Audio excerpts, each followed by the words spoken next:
They should have an illusion or doubt in this matter. The Chinese side has not released the number of deaths. Angry sentiments against China are high in India, and calls to boycott China-made products are erupting across the country.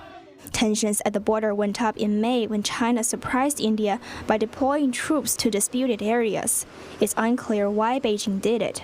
But China affairs commentator Lan Shu told us it's a common tactic Beijing uses.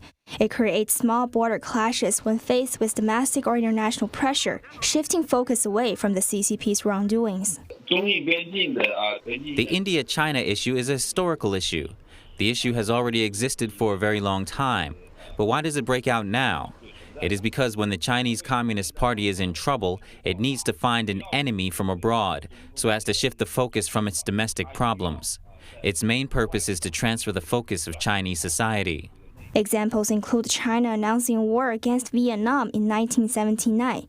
At that time, the regime was in deep political and economic crisis after the Cultural Revolution. Beijing also ramped up anti-Japan propaganda in 2012 when current communist leader Xi Jinping was about to take power and internal party struggle was tense. Beijing is currently facing a potential second wave of the virus outbreak and a struggling economy. The conflict may escalate, but whether it will indeed lead to a war, that depends on how deep the conflict is inside China, because the domestic conflict involves the stability of the communist rule.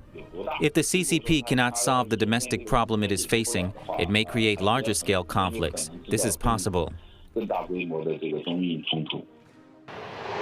China is also stepping up its activity near Taiwan. On Wednesday, Chinese aircraft entered Taiwan's air defense identification zone for the fourth time in 9 days. Meanwhile, Japan reported that Chinese government ships have recently been seen moving near disputed islands in the East China Sea.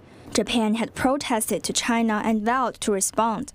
Penny Zhou, NTD News.